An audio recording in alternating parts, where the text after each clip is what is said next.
Welcome to episode 367 of the AM/PM podcast.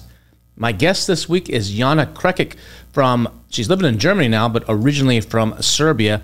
She's a specialist when it comes to languages. She speaks 5 languages herself, and she's got a team of 90 people that speak pretty much any language that you want for any marketplace that you may be selling on in the Amazon ecosystem.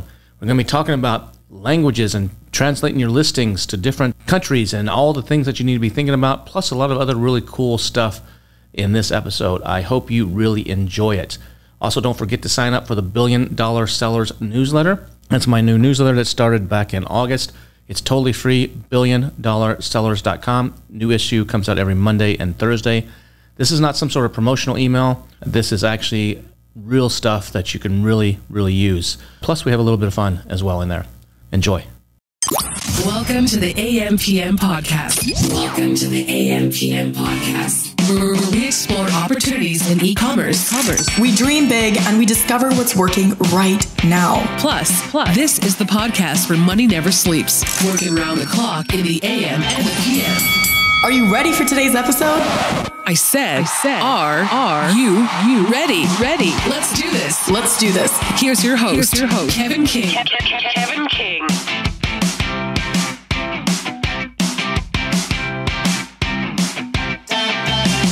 Jana, welcome to the AM/PM podcast. I'm so happy to have you here. How you doing? Hi, Kevin. Thank you so much for finally having me on your podcast. I've been waiting for this invite for a long time now, but thank you so much for inviting me now. I'm really honored to be here. I'm just trying to catch you. You're always like on the go. You're at some events in the U.S. or in Europe or somewhere. I'm trying to catch you. Yeah, well, you got me. You're really, a hard, really you're a hard excited. catch. You're a hard catch. Your husband, I every time I see him, I shake his hand. I'm like, dude, good job. She's a hard catch. I praise the ground you walk on. Oh my God. I will let him know this. So what's up? What's going on in Jana world? So in Jana world, all good. I am home in Europe, and we've had a very, very big summer, busy summer with wild tea. And I think a lot of very big brands are very, really interested in going to different places, expanding. And I was pretty much worried a little bit like beginning of this year because the first quarter was not that great. Last year was like so-and-so. But then like Q2 has been very, very well. And we've seen a significant increase, especially in very big brands and enterprises wanting to expand elsewhere and just start selling their products in different places. So let's back up. So people are wondering what the heck. I don't know who this Jana girl is. What the heck is she even talking about? So let's back up a few steps there and let's say, how did you get into this e-commerce space originally? Were you a seller or did you just branch into it because you were helping a buddy out, or what was the origins of your get into e-commerce and Amazon story? So that's interesting. So my e-commerce journey started about 17 years ago.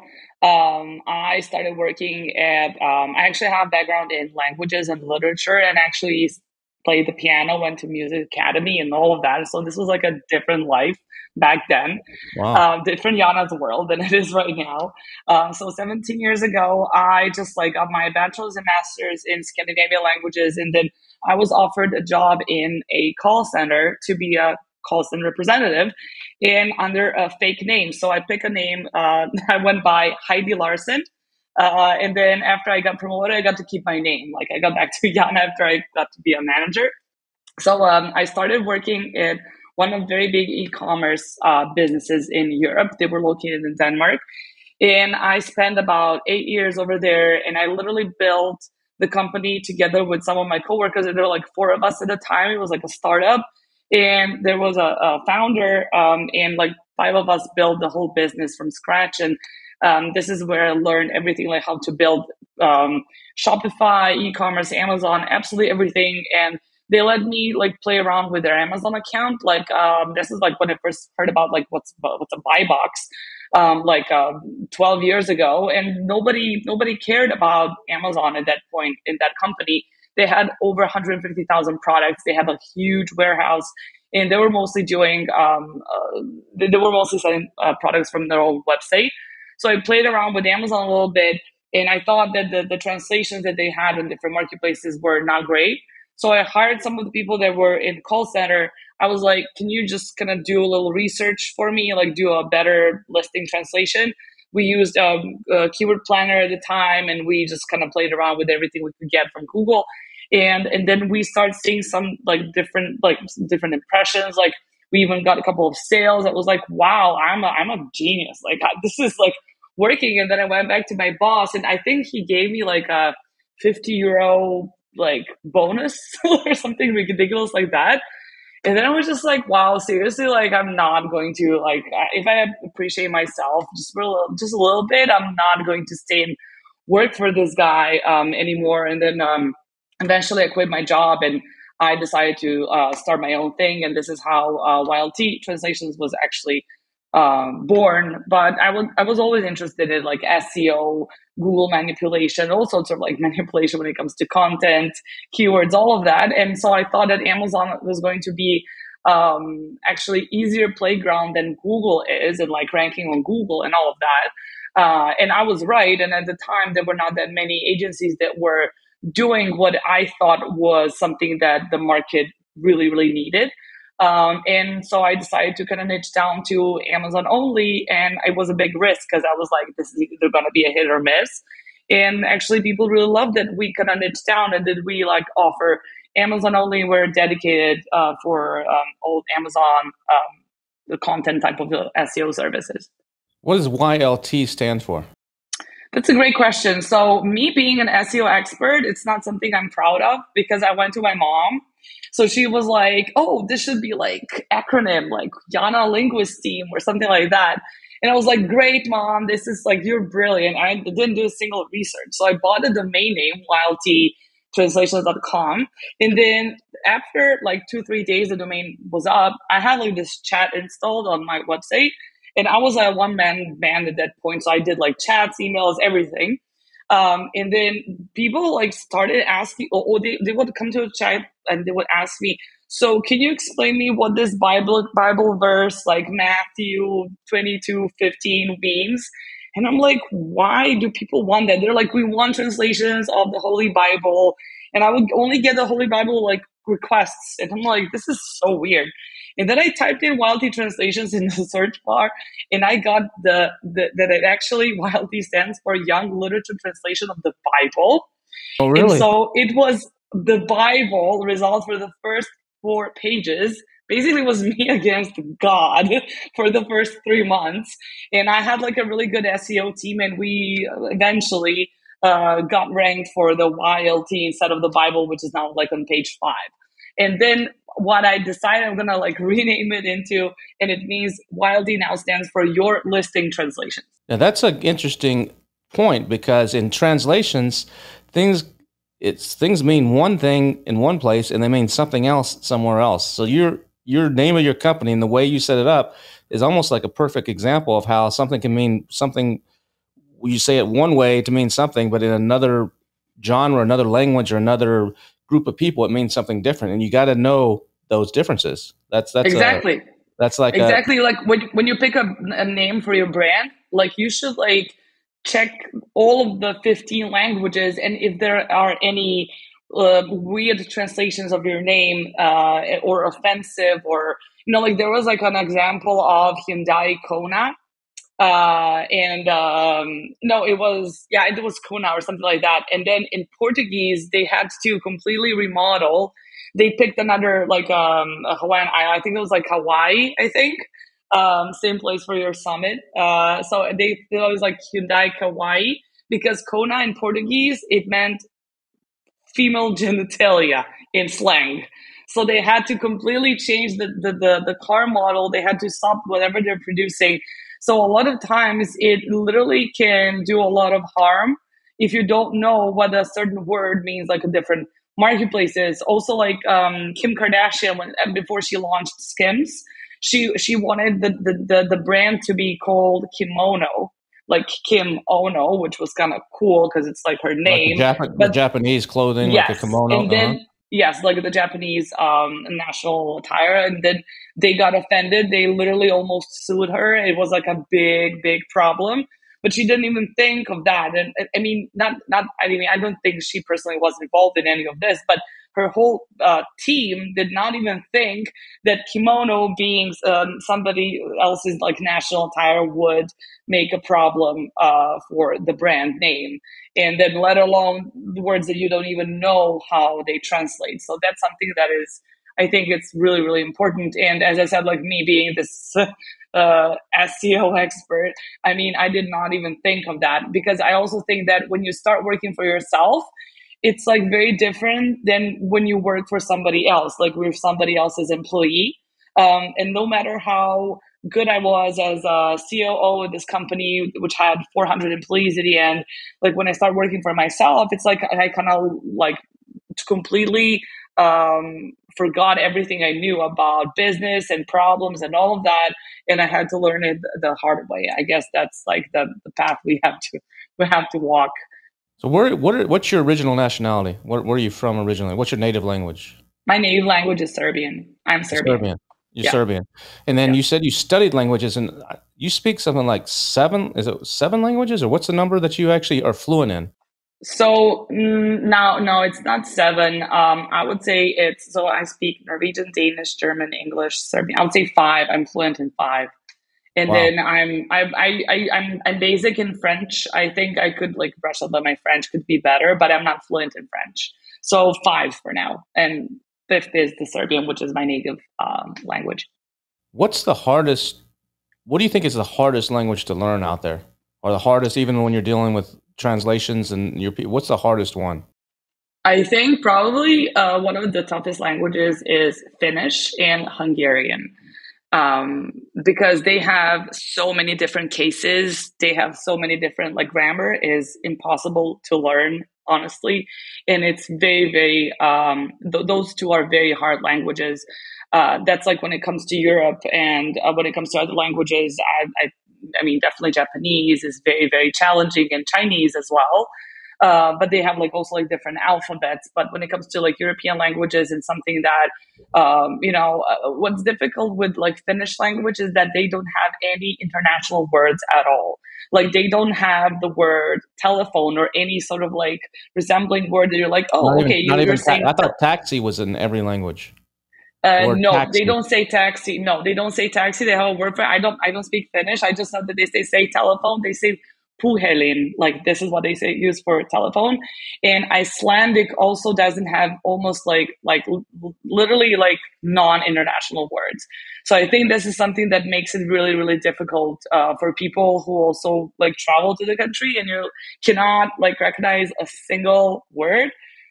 Even people who speak multiple languages are completely lost. So this is what I know. This is what people say, that Hungarian and Finnish are literally so hard to learn because of all the grammar problems and all different cases and nouns and just like bunch of complicated grammar rules.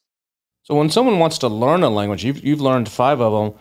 You know, maybe there's some people listening out there like, yeah, I want to learn some Spanish, or I want to learn some French, or a little bit. I'm dealing a lot with China. I'd like to learn a little bit of Chinese. What's the best way to approach actually learning a language? Is it to use something like Babbel or Rosetta Stone, or is it to just immerse yourself in it or watch television or listen to radio or songs in that language to try to decipher them? What do you think is the best way to actually start getting a grasp on a language if you want to learn something? Yeah, so I used to teach Norwegian to very big corporate clients in Norway. After they get a job as like CEOs or like engineers, they had to pass a certain exam, and then all of them, they used to learn a language by like watching TV or like listening to radio. And I think it's great to kind of get yourself familiarized with the accent or with the sound of the language. But I don't think you can learn language that way, because that is passive learning, because not until you try to pronounce words and actually express yourself, you're not actually actively learning the language. So I think this is great, like in addition to like speaking with someone, the actual language, that you listen to radio and watch TV and like your favorite movies. But I think crucial is to actually speak and try speaking to someone who knows the language. And what I think it's important is that this somebody who's teaching you is a native speaker, because no matter how good somebody speaks the language, like they learned it like 30 years ago, there's like this specific nuance to how good like this level of this person goes, like accents of certain words and stuff like that. You really have to be like extraordinaire if you like speak a language on a native level. So I would say that in order to learn a language, I think Babbel and all of these like apps are great, but they kind of teach you everything very passively, and you do not know how to put these words in a context and express yourself. That's why people sometimes they can understand movies, they can even read books, but they don't know how to speak, because these two things are very very different, like the visual type of learning a language and then active type of learning your language. I think you need to have a conversation with someone and just like keep on doing it until you feel more comfortable. And of course, everyone feels very uncomfortable when they speak the first time, because they're like, oh, they're going to judge me. They're going to laugh at me. They're going to make fun of me, or like how I, pronounce words. And nobody actually does that. Like, this is like very rational. And I understand people get anxiety, because we as humans get anxiety about absolutely everything. So of course we do get anxiety about that as well. But I think the most important thing is to find someone you can practice this language with, even if it's like 30 minutes a week, but just like have someone like speak to you in that language for 30 minutes and try to like using your hands and like, I don't know, like legs and like gestures or whatever, to try to kind of like pronounce the words in that other language you're learning. It's going to be painful, but it's going to be very rewarding, and you're going to make a quick progress. And my ex-wife was Colombian, so I was learning some Spanish. I mean, she spoke English, but she learned English by watching Friends and How I Met Your Mother and Grey's Anatomy, and then she took a few classes, but she learned it just by immersing herself. And so I was trying to learn some. Went to some classes. I did some of the online stuff, and I never got fluent, but I can get by. But now, even with my maids, they're from Mexico, and they speak a little bit of English, but I try to speak to them in Spanish. Just, whenever they're here, if I know I'm going to clean the window, I'll try to say something in Spanish. And I know it's broken, but at least it's practice. And then when they say something back to me in Spanish, I'm like, I understood what they said. I might not understand every word, but I got the general gist. Or if I'm driving down the street and I see a billboard in Texas, we have a lot of Hispanic people. And so there's a lot of stuff that's in Spanish. So if I see a billboard on the side of the road in Spanish, if I try to read it and understand it, if I don't, next time I'm at a stop sign or a stoplight, I Google it to see what the heck did that say, just to like learn it. But what she always used to tell me, and it's true, is you can't. So many of us translate when it's another language in our head. You're speaking to me, let's say in Spanish, I'm translating in my head. You can't do that. You got to think in that language. You can't become fluent until you actually think in that language. You're not translating in your head as it's being spoken, or you're not thinking like, how do I say this? And okay, it's como se llama. It's just naturally coming out. And that's the trick. That's the trigger where you can start really making good progress, I think. Yeah, exactly. I mean, that's like a next level. Like when you start thinking in another language, this is where you kind of get the full grasp of it. Like you kind of start feeling like more comfortable. And there's like a really cool thing. Like, so I know a lot of people who are bilingual, even trilingual, and then they got asked like, so what's your native language? If you have like a French mom and like a US dad. And then they're like, well, I'm like proficient in both languages, but actually the language you count the money in your head, this is your strongest language. Really? So yes. So I always count money, yes, in Serbian. And I'm like, like even if someone was even if it's dollar, even if you're in the US and you're counting your $100 bills, you're at the club, you're counting those in Serbian in your head. Yes, like subconsciously, like I'm doing it in Serbian. And this is your native language, like 100% the strongest language you have. So for anyone out there like wondering, like they're bilingual, but what's my strongest language? Just think of like what's the language you count your money in, and that's it. Well, speaking of counting your money, I mean, that's what your company does, is you help people count the money in other languages. So yes, that's exactly what correct. You do. So I mean, so just for everybody knowing, I mean, Jana's company is, how many people you have working for you now? Like 50 or something? Right now it's not right now, it's 90. 90? Yeah, 90. So you have 90 people working for you, and you're translating mostly Amazon, but also other e-commerce, Shopify and other stuff, listings into native languages for other marketplaces. How many different languages can y'all service right now? So we provide most, I think, we don't do like Singapore and Australia, but apart from that, we cover all other global marketplaces.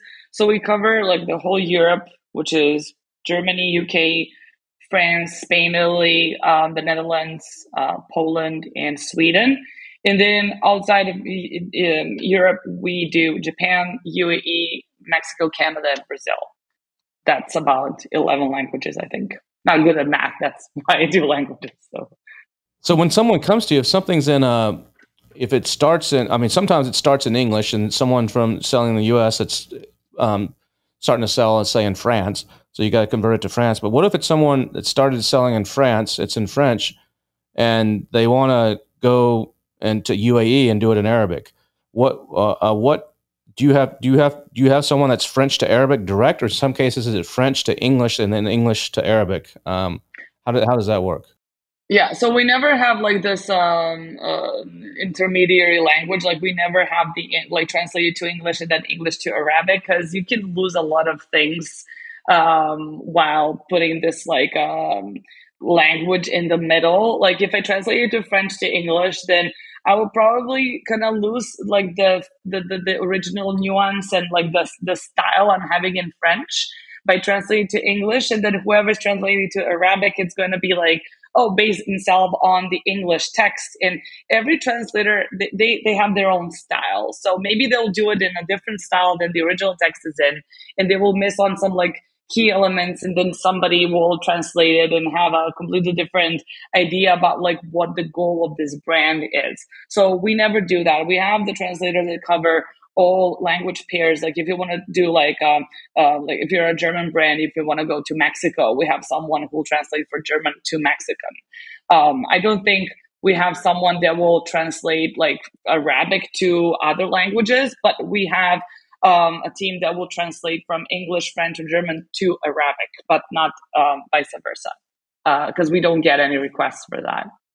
And one of the things I notice a lot of times is my ex-wife would sometimes watch stuff in subtitles because she could speak English, but if they went too fast or if there was a heavy accent, it would be a little bit trouble. So she just put on the English, a lot of times the English subtitles, and or vice versa. If it was something in Spanish, she's watching what's that one Paper Heist or whatever, that popular Netflix show that's from Spain. And she would watch it in Spanish, but she'd put on the English subtitles either for me, or sometimes she'd just do it to practice to see. But sometimes I'm listening to it in Spanish and I'm reading down there in the English, and I would turn to her and say, that translation is not what they just said. It's complete. She's like, yeah, I know, it really bugs me.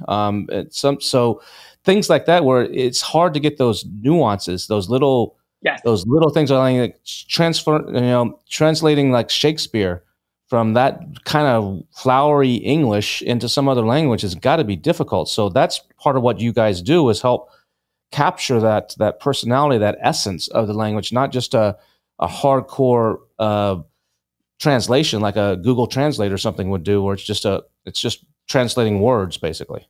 Yeah, because we work with a lot of US brands, and like how, I mean, US content is pretty much like very salesy and fluffy and like very, everything is very exciting.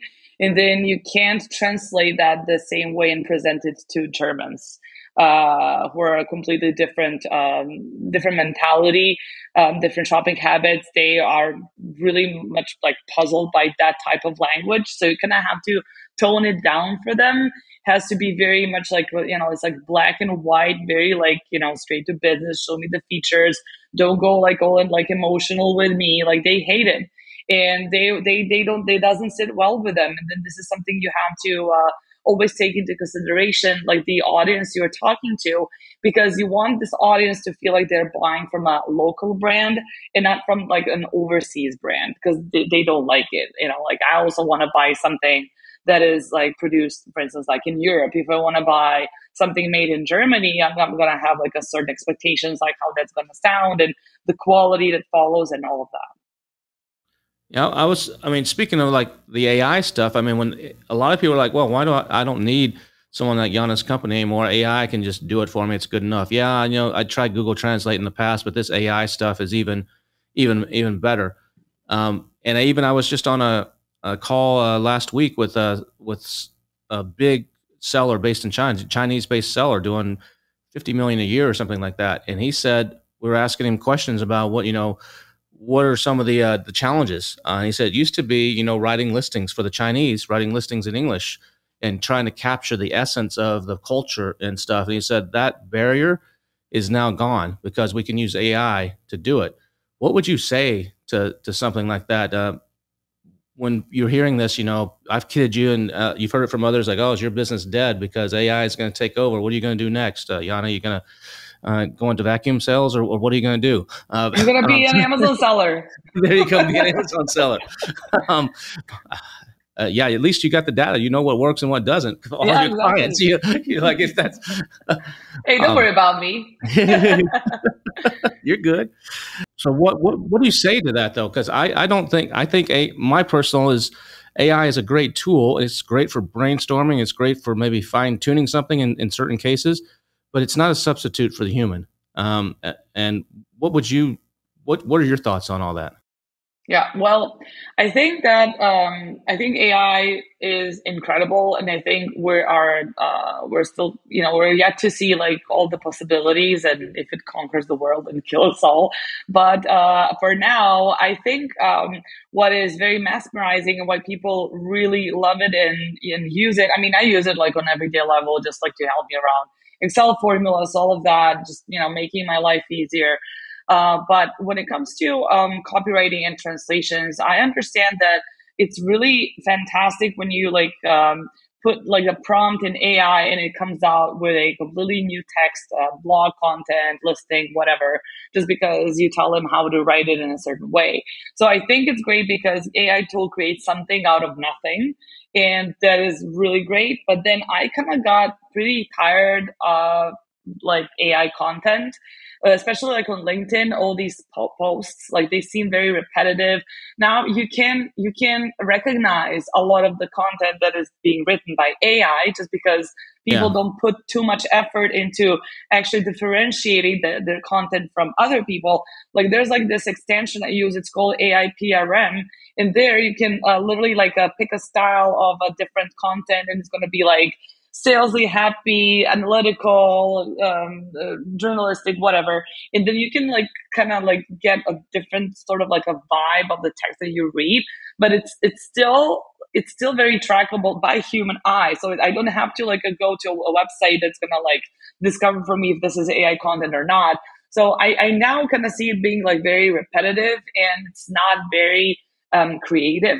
So I think that you would still need, if you want something which is average, it's good, but average, you can use AI. But I think if you want something that is creative and outside of the box, you would still need humans to put their effort into creating that sort of content. When it comes to translations, it's a bit different because what we've discovered, and I've tested about 10 to 15 tools, and I've got a lot of my LinkedIn is full of messages saying hey, can we collab on our AI tool? We're trying to create new listings with translations.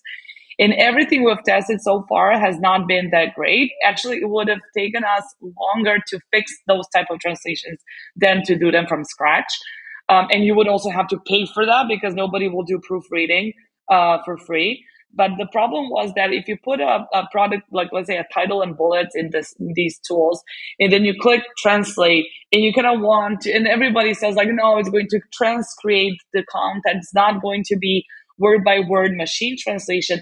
It will transcreate the content, but then it will maybe just transcreate the first three bullets and just like totally ignore the fourth and fifth bullet, which might have very important information. So when you translate the content given to an AI from title to bullets, you're going to have 70% of the information you had in the source text, because it's going to play around and create something out of nothing, like play around with what it's given. But the AI tool will choose which segments of the text they're going to take for translation and transcreation and localization. And you can't control that. I mean, you cannot control that 100% as of like right now. So sometimes, and the brands don't speak the language, usually they don't have the team which speaks the language. And then a lot of times they will not even know that you don't have your biggest and the best quality translated in this other language. Like that's it. Just because AI tool kept all of these emojis at the beginning of bullets, you're like, wow, this is amazing, right? Because there's no way for you to check that. And I think this is a big downside of AI right now when it comes to translations. It's not following the source text close enough, and it's definitely not, doesn't have any keywords. I think keywords are a big problem. And then if you have to like feed the keywords into AI, I mean, if it's going to take a long time for you as well to do the keyword research. So you're not going to, cut time like on the research. The AI is not going to do any research for you. So all of these tools are still, they're still having problems with integrating keywords, because they don't, like, the tool is not going to log into Helium 10 and then like put the keywords in there. And also you will have to check what sort of keywords the AI tool put. I mean, there's so many parameters there, as you know. It's not only like search volume, and that tool is not going to go into brand analytic reports and then like integrate the top selling keywords. And so I think that is going to be still one of the biggest problems with AI, not being consistent with the source text and not having the keywords that you, as like doing a manual research or anybody on your team would do. I don't think that is a still very big issue. I think it's definitely going to be solved in the future, but I just think that right now, I don't think it's good enough for you to just completely ditch any human work at all. Yeah, I don't need it. I mean, I'm using it to fine tune writing. So if I'm not using it to go to AI and say, write me a story about me walking my dog, and we saw squirrels and it started to rain or something. Okay, and then AI makes it up. It's not very good. It'll make something up, and so like you say, that it's okay, but you can tell. But where I'll use is I'll write the actual story in my words, the best that I can write it, and I'm not a bad writer. And then I will paste that into AI and say, can you rewrite this, keeping the same length, or maybe shorter in some cases, and add a little humor, add a little this or whatever, and it'll come back and rewrite it. And some of what it rewrites is actually damn good brainstorming. It's like, this is a better way. I mean, I did that in my newsletter a while back. There's I talked about the balcony Barbie, and I put in balcony Barbie. I wrote the whole thing originally, and I said something like, she was on the balcony, and she was talking to a guy who was fully dressed or something. I wrote it in those terms. So the AI changed that to say she was on the balcony, feeling the breeze, and he didn't get the memo that clothes were optional. So that was a better way to actually say it. And so I used just that little chunk, but I still rewrote it. But I used that. So from a brainstorming point of view, I think it's good. But another example of this, and you're saying in the translation, is when I was getting my divorce. Well, I'm still in the process of it, but it didn't. Luckily, it didn't get too bad, too heated. But my wife, or soon-to-be ex-wife, will not. She's from Colombia. She will not write to me or speak to me in English anymore. Everything is done in Spanish by text. And so in her rationale is like, in her mind was like, this way I know I'm saying it the way I mean it with my emotion. And sorry if your translator messes it up. Sorry if you're throwing that, you don't understand, or you're throwing that into Google.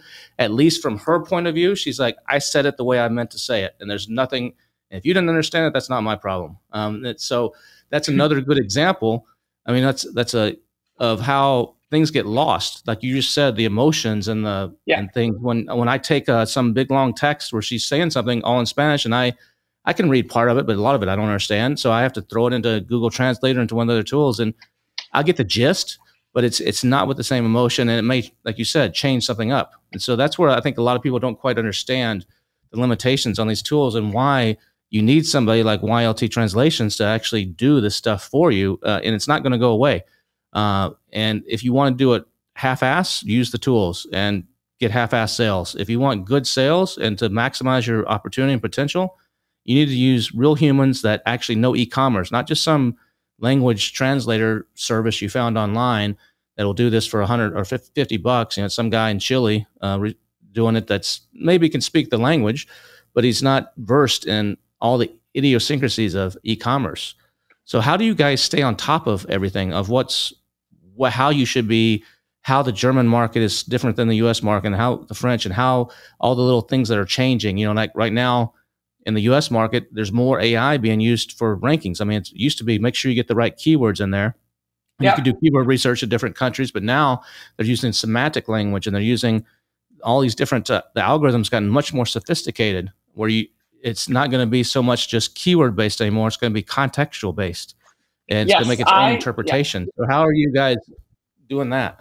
Yeah. So, I've done a lot of reading about BERT, the Amazon open source AI.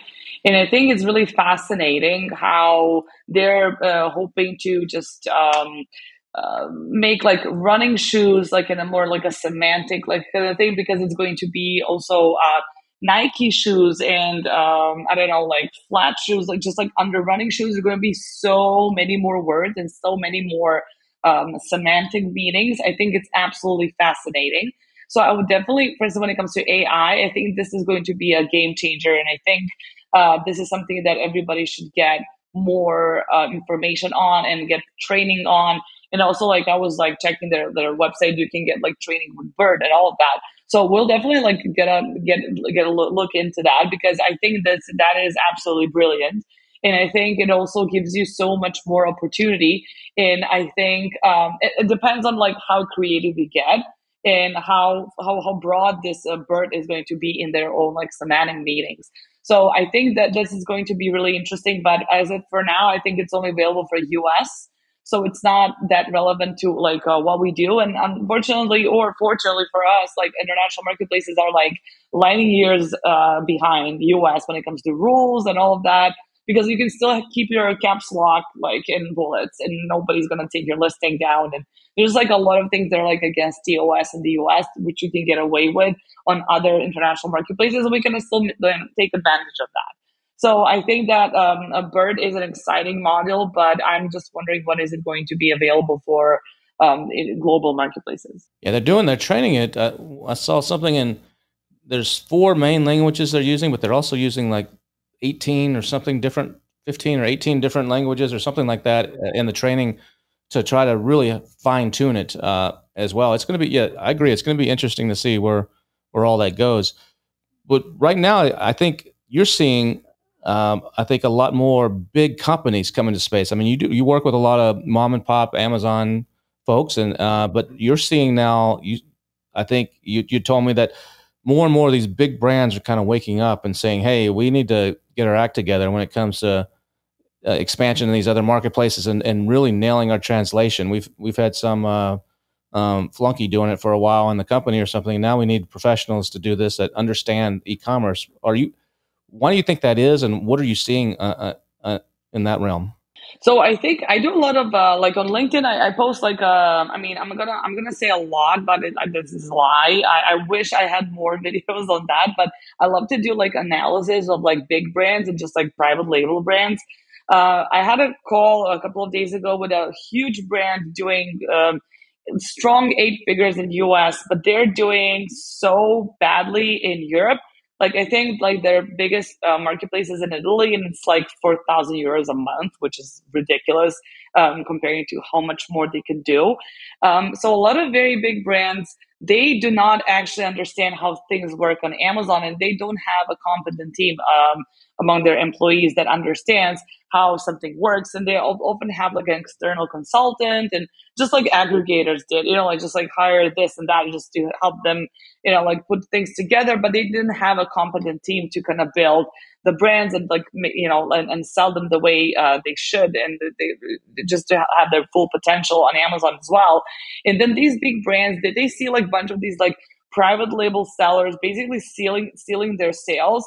They're like, how can this no-name brand, why are they buying our baby diaper bag, their baby diaper bag instead of ours? And we are, I don't know, like Kiko or like some other very huge brand. And they kind of get upset because like they also want to conquer Amazon as well. So they now go like from retail and brick and mortar, they want to go to Amazon, and they all say like, well, Amazon is like so important for us, but they don't actually understand what it takes to win on Amazon and how they should do the content better, PPC, and a bunch of other things, because they're still like kind of old school, but they want to move in this direction because they see that there is a lot of money on Amazon, and they see like insane sales. And you have like so many tools that can tell you that. I'm sure their teams do a lot of research, and when they see that a private label brand does 1 million a month or like one sold product, then they're just like, well, what are we doing? So we've seen this year, in the last 7-8 months, very, very big brands with huge catalogs just saying like, hey, so we want to go all in. Like, we've done these machine translations, or we've worked with several agencies before, but we haven't actually seen any results. So now we want to do it the right way. We want to like find someone who actually knows Amazon, understands, like they're going to make a sales copy that will sell to the new audience, because we have all the numbers saying that this category is great, but we're not just, seeing any results from it. And at first I thought like, well, maybe this is just like one or two companies that kind of really, kind of understand the potential of Amazon and really kind of want to dive into that. But then after like 10, 12, like very big brands and enterprises, I was sure that all of them have the similar story, like why they want to improve and like sell and enhance their sales on Amazon as well. Because I think for them, that was like up until very recently was like an untapped market. They thought that they don't need to be on Amazon, but then also there's a certain portion of FOMO as well. And also seeing like how many other sales are being made from your product in your category, and you are missing out on that just because you didn't have somebody that is competent enough to help you build that Amazon side of your business.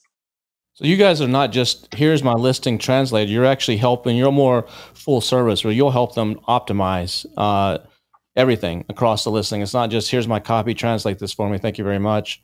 But you go all the way into doing the keyword, deep dive into the keyword research in that language, and then helping them with the bullets and the description, the title and the normal stuff, but also a lot of the back-end attributes and all that kind of stuff as well, right? Yeah, exactly. Like, we provide like a full service for your content to be optimized, to be to have everything your competitors don't have. So we kind of try to kind of position you better than your biggest competitor, or we try to put you in top 3 competitors on that marketplace. Sometimes it's like very challenging, but a lot of times it is not, because no matter how big this brand is and how well they're doing in the US, on international marketplaces, they suck. And if you go and like do analysis of all the top competitors, you'll see that their content doesn't make a lot of sense, and they miss out on the most keywords because their teams do not do keyword research for that marketplace ever. And this is something that you can definitely use, and you can put it in your content, and then you can be the product that will show up instead of them. This is a potential that a lot of brands miss out on, and it's basically leaving money on the table just because you don't want to enhance your content and keywords, and then use those good keywords in your PPC campaigns and so on.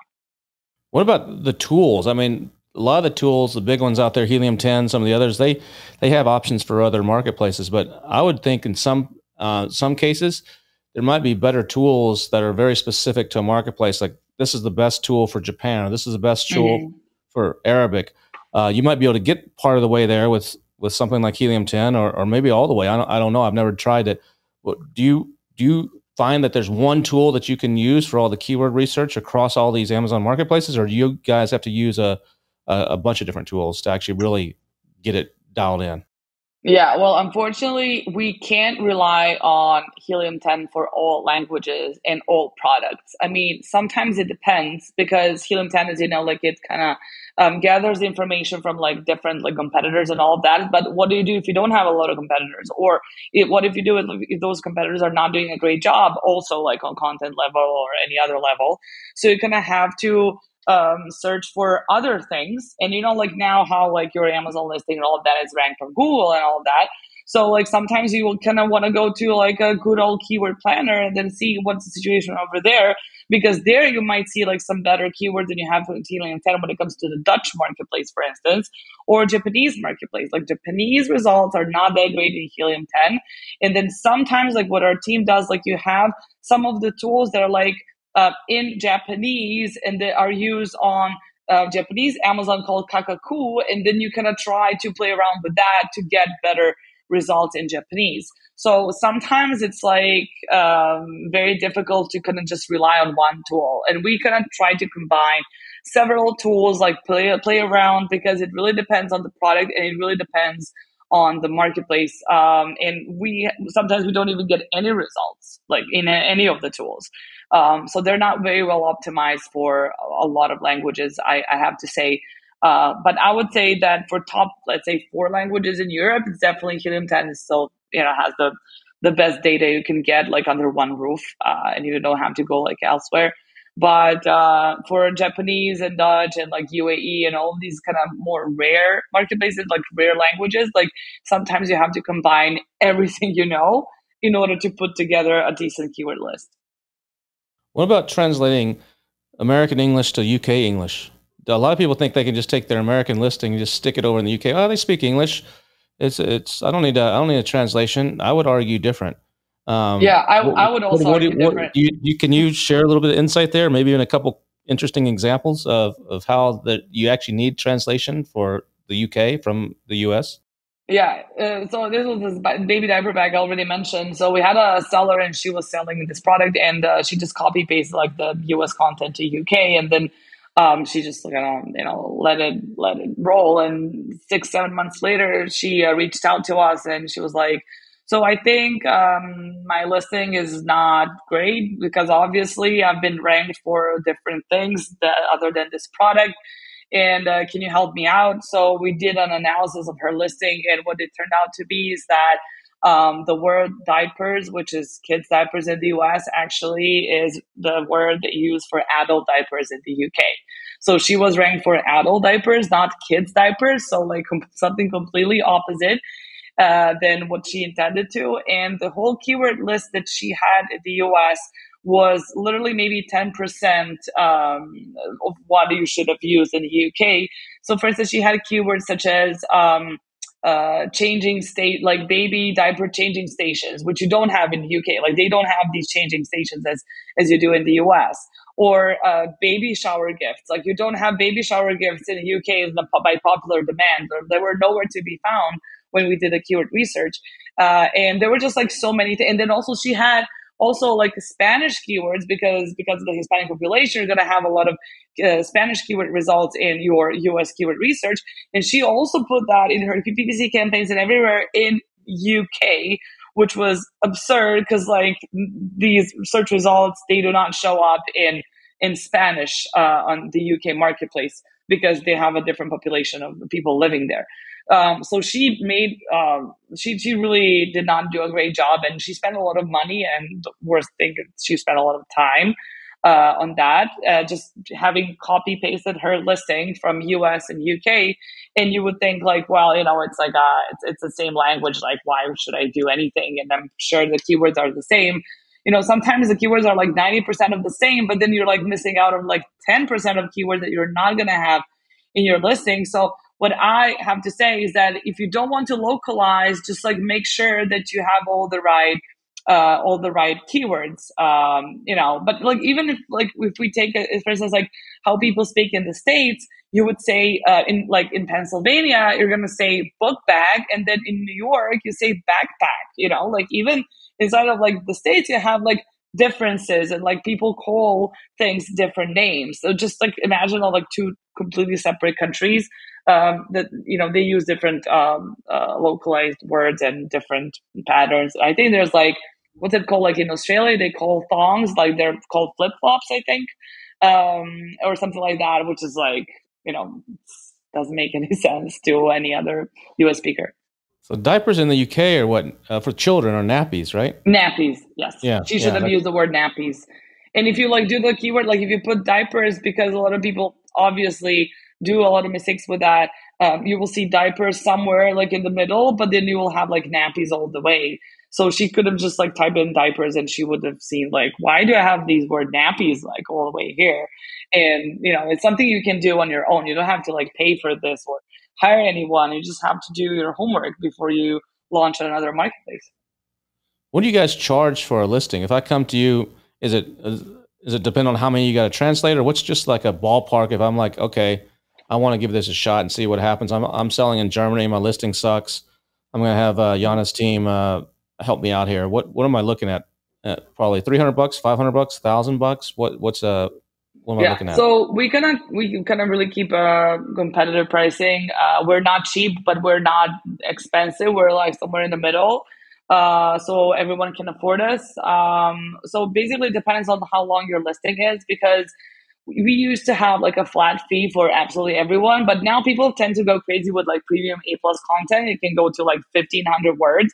So we can charge the same as like your listing has 700 words. So our pricing goes from like $100 to $200, depending on like how big, how long your listing is. But it includes the whole packaging includes title, bullets, A+ content, keyword research, all keywords, and backend search terms and everything you need. Even we can include keyword databases if need be. But basically, this is what's covered with with 100 to $200, and this is charged per parent per language. We don't charge for variations. So if you have one parent and 10 variations, we're just going to charge you for one product.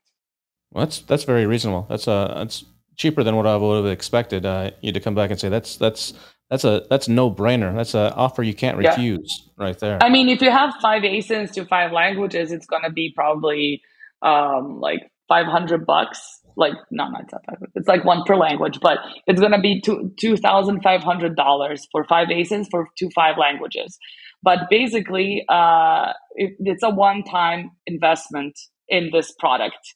You can optimize them every 6 months, but you can like search for like new keywords yourself. When you have the first keywords, you can kind of put that keyword that we got for you, and just like doing your research in Helium 10, you can get like possibly new keywords, and you can insert those, which is something that I recommend like every 6 months to do optimization, and nobody does that. So basically, let's say this is like a one-time investment only. So it's like $2,500 for 5 ASINs to 5 languages, and this is everything you pay for, and you can make like X 3, 4, 5 amount of money based off of this single investment you have because you fixed your content. So it's really like when compared to all the PPC agency pricing you have to pay every month and like other charges you have, this is really something that even if it doesn't work out, it's not like you blew a lot of money on it, honestly. What do you do packaging as well? And maybe like if I have instructions or manuals for my product, do you do those as well? Yeah, we absolutely cover everything that has English language on it or any other language you want to get translated, which means like manuals, packaging translation, which is really important, follow-up emails, inserts, storefront, ads, anything you need translated, we can take care of it. Now you're dealing with a lot of different people all over the world. What are you seeing are the best markets, in your opinion, for people to expand to? So if I'm selling in the US, where should I go next? Canada, and then Germany, or then Japan, or the UK? Or what are you seeing based on your years of doing this that would be a good strategy for someone who's thinking about expanding internationally, if they don't want to go all in right away? Yeah, well, I think like what's smart like for the US brands is always to go to either like Canada or Mexico, because it's very close and it's very convenient, and this is what a lot of sellers do. Like it's very rare that somebody from the US hasn't sold in Mexico and then goes directly to Europe. Like, I haven't seen that. They do at least a couple of products in Mexico to see how it goes. If they have like somewhat results, they decide to go to Europe. So this is what I've seen happen. So it's either Mexico or Canada, always for US brands. They don't do full catalogs. They do a couple of bestsellers, see how it goes, and then if they're happy with that, they move forward to expansion to Europe. And when it comes to Europe, it's always going to be UK and Germany, like always. And now France, Spain, and Italy are the following marketplaces, which are good, but Germany and UK are the two biggest ones. And it's always like whatever, usually like bestsellers in the US are also going to be bestsellers in Europe and in Germany. If you're not selling plastic toys do not do that well in Germany. But wooden toys and everything that is kind of retro, old school, something that your grandparents like used to play with. Europe is like very kind of like sustainable, friendly place, and then this is something that works insanely well in Europe. I would say wooden toys of all sorts are just a great category to be in. And at some point, maybe you'll translate newsletters too, right? Yes, at some point, yeah, I'm sure. I want to see you translate Balcony Barbie and the yeah. That'll be very interesting. So, Jana, you're going to be speaking at the $1 Billion Seller Summit in February, and the virtual one. But so people will be able to catch you there, and you've always got some great stuff. I remember one time you did wasn't even about translations. It's like you'd put all these hacks together or something, like you'd learn from all your clients and all your stuff. And it was like really, really cool stuff. So that's going to be exciting. But in the meantime, if someone wants to get a hold of you or find out more about your company or follow you, or what's the best way to do that? So if you guys like some of the content I shared today, I share a lot of that on LinkedIn, a lot of case studies, real-time examples, live analysis of brands. I love doing that. You can follow me on LinkedIn. I'm building a community over there, and hopefully I reach, I don't know, like 15,000 followers this year. This is kind of something I'm kind of really big on. I love LinkedIn. I love what's everyone doing over there. And also you're welcome to check our website, which is ylt-translations.com, where you can see everything that we do. And apart from translations, I just want to mention that we also offer this really interesting report that will help you decide which marketplace to sell on next. It's pretty unique. It's a manual report, and it has a bunch of data that I'm sure that your team cannot do or perform because it's a different language they're dealing with. How do I get that? It's on your website? It's on our website, yeah. So you can go to ylt-translation/amore. It's like this little amore. A-M-O-R-E? A-M-O-R-E. No, A-M-O-R. It stands for Amazon Marketplace Opportunity Report. So we love to spread love at international marketplaces with our little report. Awesome. So YLT-translations with an S.com/Amore, A-M-O-R. Yes, correct. Awesome. Well, Jana, I really appreciate you coming on today, and don't play so hard to get the next time, and we'll have to have you back. You can always catch me online. Thanks again for coming. Thank you so much for having me. As you can see with Jana, there's several opportunities, tons of opportunities actually, outside the United States. If you want to venture out and give the waters a test in Europe or Japan or anywhere else where Amazon has a marketplace, and her company, YLT Translations, is probably the best in the space that can help you make that transition smoothly and give you the best chance of success. So if you're thinking about doing that, go out there and give it a shot. We'll be back again next week with another episode. We've got the Russian brainiac coming on, Isabella Ritz, next week. So it's going to be a great episode. So hopefully you'll be back for that next Thursday. In the meantime, don't forget, BillionDollarSellers.com is the newsletter. And our words of wisdom I'm going to part with you today with are, who knows you is more important than who you know. Who knows you is more important than who you know. Have a great week. We'll see you next Thursday.